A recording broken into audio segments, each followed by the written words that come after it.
जय श्री कृष्णा, जय श्री राधे। नमस्कार साथियों, आज मैं आपके लिए लेके आया हूं एक ऐसे गोचर का परिवर्तन जो संपूर्ण सृष्टि को हिला के रख देगा, आपको हिला के रख देगा, मुझे हिला के रख देगा। जी हां, राहु महाराज अपने शतभिषा नक्षत्र के अंदर प्रवेश करने जा रहे हैं 23 नवंबर को और ये 1 अगस्त 2026 तक यहीं रहेंगे। तो अमूमन 8 महीने से ज़्यादा का समय ये इसी नक्षत्र में बिताएंगे। इस नक्षत्र को 100 ऑफ हीलर्स कहा जाता है, 100 ऑफ फिजिशियन कहा जाता है। इसका जो सिंबल है, जिस तरह से आकाश में दिखाई देता है, वो एक एम्प्टी सर्कल के रूप में दिखाई देता है। 100 ऑफ स्टार्स भी इसको कहा जाता है। ये हीलिंग का नक्षत्र है। आपके जख्मों को भरने इस नक्षत्र के अंदर राहु महाराज गोचर करने जा रहे हैं। आप किसी भी क्षेत्र से संबंध रखते हो, चाहे आप एस्ट्रोलॉजी से संबंध रखते हो, आप एआई से संबंध रखते हो, कोई टैक्स से संबंध रखते हो, आप फाइनेंस का काम करते हो, आप ब्याज का काम करते हो, आप फिजिशियन हो, आप एस्ट्रोनॉट्स हो, आप मूवी स्टार्स हो, या आप अपने जीवन में जो भी आप काम करते हैं, यूरिया, फर्टिलाइजर, एनीथिंग, ये सब जगह पे प्रभाव डालने वाला है। दुनिया में बड़े परिवर्तन होने वाले हैं। आने वाले जो 8 महीने हैं ये पूरे टेक्नोलॉजी के होने वाले हैं, पूरे एआई के होने वाले हैं और इसमें ऐसे ऐसे परिवर्तन होंगे जो हमारी आने वाली पीढ़ियों को तय करेगा, आने वाले समय को तय करेगा। जी हाँ, काल का पहिया घूम चुका है और अब ये किस राशि की तरफ बढ़ रहा है, किसके लिए सकारात्मक है, किसके लिए नकारात्मक है, यही सब हम आज के वीडियो में जानेंगे।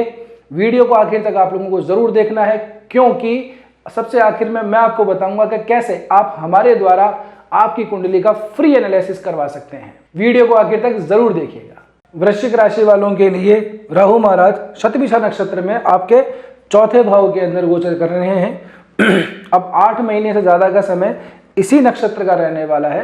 राहु जो है अपनी चाल बदल चुके हैं। राहु जो है कहते हैं कि जाग चुके हैं। कहने का मतलब ये नहीं है कि वो जाग गए थे, दिनों से सो रहे थे। असल बात यह है कि राहु जो है अपनी जो पॉजिटिव ट्रेड्स हैं उसको लेकर आ रहे हैं, क्योंकि राहु इस नक्षत्र में आकर ही उथल पुथल मचाते हैं। तो उथल पुथल का अर्थ नेगेटिव नहीं लेना है, परिवर्तन करते हैं, चेंजेस करते हैं। अगर आप उन परिवर्तनों को एक्सेप्ट कर पा रहे हैं तो आपके लिए बहुत अच्छा गोचर है। अगर आप उन परिवर्तनों को नहीं एक्सेप्ट कर पा रहे हैं तो फिर के लिए आपको बहुत ज़्यादा आने वाले समय में तो बहुत ज़्यादा पछताना पड़ेगा, क्योंकि कुंभ राशि के अंदर ये गोचर है। कुंभ राशि का जो स्वामी शनि है वो आपके पंचम भाव के अंदर भी बैठे हुए हैं। तो आप लोगों को देखिए, यहाँ से अगर दृष्टि भी देखोगे ना आप, तो 8वें में, 10वें में और 12वें में यहाँ से राहु की तीनों दृष्टियाँ पड़ती हैं।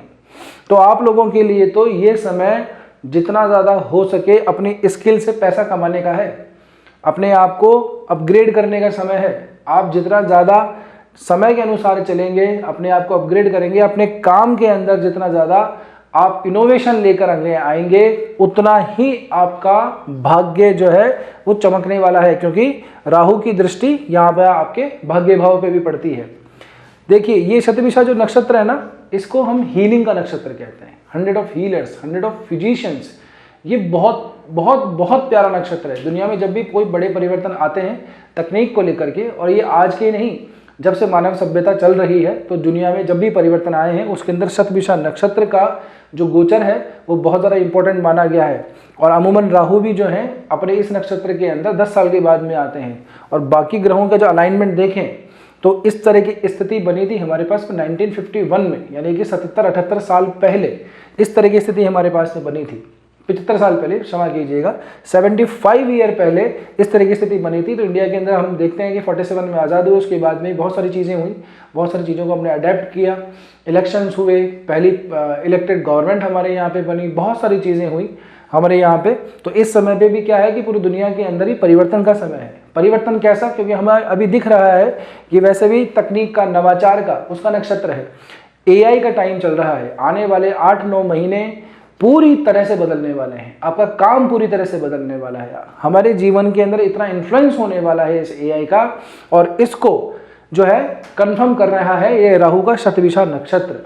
जी हाँ, तो आप चाहे डॉक्टर हो, फॉरेन डेवलपमेंट्स में काम करते हो, एस्ट्रोलॉजर हो, फाइनेंसर हो, ब्याज पे काम करते हो, सूद पे काम करते हो, फर्टिलाइजर का काम करते हो, यूरिया खाद का काम करते हो, हेवी मशीनरी के अंदर काम करते हो, टैक्स रिलेटेड आपका काम हो, आप मूवी स्टार हो, आप मूवीज़ के अंदर काम करते हो, म्यूजिशियन हो, कोई क्रिएटिव फील्ड के अंदर काम करते हो, तो आने वाला जो समय है वो क्रिएटिविटी का है। इससे पहले जब ये आया था शतभिषा नक्षत्र, तब म्यूजिक इंडस्ट्री के अंदर तो एक नई थीम चल पड़ी थी जिसको रैपिंग सॉन्ग कहते हैं, रैप। तो म्यूजिक इंडस्ट्री के अंदर एक नया इनोवेशन आया और वो अब तक उस ट्रेंड को फॉलो किया जा रहा है। ऐसे ही अब आने वाले समय के अंदर, इस आने वाले 8-9 महीने के अंदर आप हर जगह परिवर्तन दिखाई देगा आपको। हो सकता है कि कुछ ग्रह, कुछ नए प्लैनेट्स भी खोजे जाएं, क्योंकि इस समय नई नई चीज़ें खोजी जाती हैं। ये एस्ट्रोलॉजिकल्स और एस्ट्रोनॉमर्स जो होते हैं उनके लिए भी ये जो गोचर है बहुत ज़्यादा महत्वपूर्ण हो जाता है।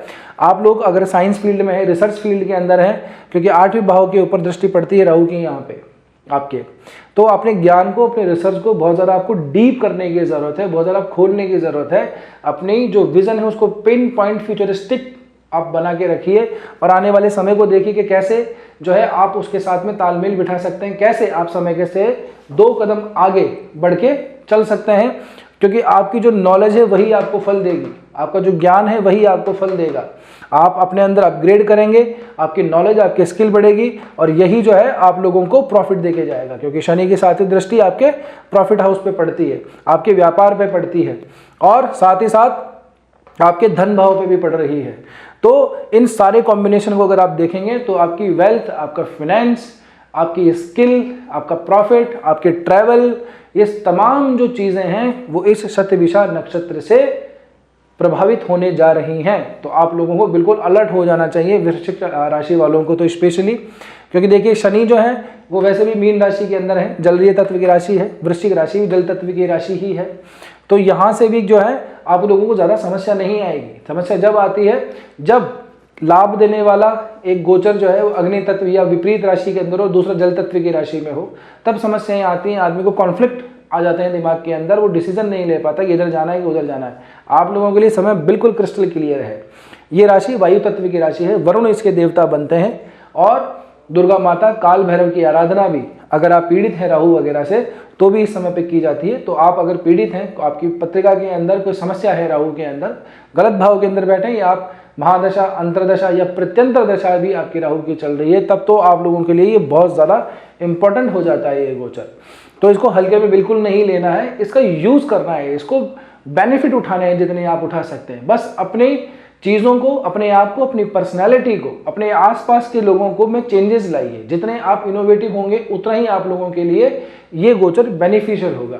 अपनी पर्सनैलिटी के अंदर भी आप लोगों को जो है चेंजेस लाने की बहुत ज़्यादा ज़रूरत है। रूढ़िवादी आप, क्योंकि वृश्चिक राशि वाले जो होते हैं ये थोड़े से एकांतवासी होते हैं, इसलिए इसको वृश्चिक यानी कि बिच्छू वाला जो है एक सिंबल दिया गया हुआ है। बिच्छू एकांत में रहता है, गुफा में रहता है, पब्लिक के सामने आता नहीं है और उसका जो डंक है वो बिल्कुल ही अलग है, सबसे पीछे रहता है, पीछे की साइड में घूम के आगे की तरफ आया हुआ रहता है। इसका ये मतलब होता है कि कई बार ऐसे लोग जो है अपना नुकसान खुद ही कर लेते हैं, क्योंकि उसका जो डंक है कई बार बिच्छू को खुद ही पड़ जाता है और उससे ही उसका काम हो जाता है। बिच्छू जो है वो उसकी प्रवृत्ति भी थोड़ी सी ऐसी है कि वो भूलता नहीं है किसी को, बदला लेना नहीं भूलता, प्लान करता है चीज़ों को, ज़्यादा लोगों से मिलता जुलता नहीं है। जबकि ये जो गोचर है ये सोशल होने वाला गोचर है। अपने काम को सोसाइटी से जोड़िए, मास से जोड़िए। जितना ज़्यादा आप अपने काम को, अपने आप को लोगों से जोड़ेंगे उतना ही आप लोगों के लिए ये गोचर लाभदायी रहने वाला है।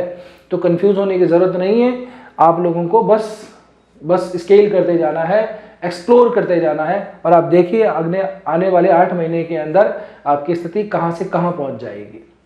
ठीक है।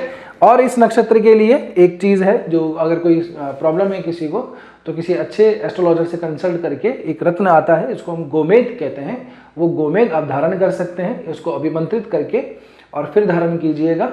अगर आपकी नज़र में कोई अच्छा एस्ट्रोलॉजर है तो उसे दिखाइए, नहीं तो हमसे संपर्क कर लीजिए, कोई समस्या वाली बात नहीं है। और यदि आप कोई स्तुति वगैरह स्पेशल कुछ चाहते हैं तो आप कमेंट करके ज़रूर बताइएगा, आपको वो चीज़ ज़रूर मिल जाएगी। उम्मीद करता हूँ आपको ये वीडियो पसंद आया होगा। वीडियो पसंद आया तो लाइक कीजिए, शेयर कीजिए इस वीडियो को, और अगर अभी तक आपने हमारे चैनल को सब्सक्राइब नहीं किया है तो सब्सक्राइब ज़रूर कर लीजिएगा। इस नक्षत्र के गोचर के बारे में मैंने जो आपको राशि का फल बताया है, जो लग्न का फल बताया है, इसको और अच्छे से समझ सकते हैं आपकी मेन पत्रिका देख करके। कौन सा ग्रह कहाँ बैठा है, किस ग्रह की दशा चल रही है, किसकी महादशा चल रही है, इवन राहु कहाँ पे पोजीशन है, शनि का कहाँ पे पोजीशन है, केतु कहाँ पे पोजीशन है, कहाँ प्रत्यंतर है, कौन सा मारक है, कौन सा कारक है, इन सभी चीज़ों को जांच करने के बाद ही हम किसी पत्रिका के सटीक विश्लेषण कर सकते हैं। तो यदि आप विश्लेषण करवाना चाहते हैं अपनी पत्रिका का तो नीचे दिए गए नंबर पे आप व्हाट्सएप कर सकते हैं। हमारी वेबसाइट के ऊपर भी आप जा सकते हैं, वहाँ से भी आप अपॉइंटमेंट ले सकते हैं। अब मैं बात करता हूं आप लोगों के लिए कि जो मैंने आपको प्रॉमिस किया था कि कैसे आप आपकी कुंडली का फ्री एनालिसिस करवा सकते हैं हमारे द्वारा। तो आप लोगों को वीडियो कैसा लगा है ये आप लोग कमेंट करके ज़रूर बताइएगा, और उससे पहले चैनल सब्सक्राइब कर लेना, ठीक है ना। कमेंट करके ज़रूर बताइएगा, एक अच्छे कमेंट को सेलेक्ट किया जाएगा हमारी टीम के द्वारा और फिर उनसे बात की जाएगी, फिर आपकी कुंडली का फ्री एनालिसिस किया जाएगा। उम्मीद करता हूँ आप लोग स्वस्थ होंगे, मस्त होंगे, अपना और अपने का ध्यान रखेंगे। मिलते हैं अगले वीडियो में। जय श्री कृष्णा, जय श्री राम।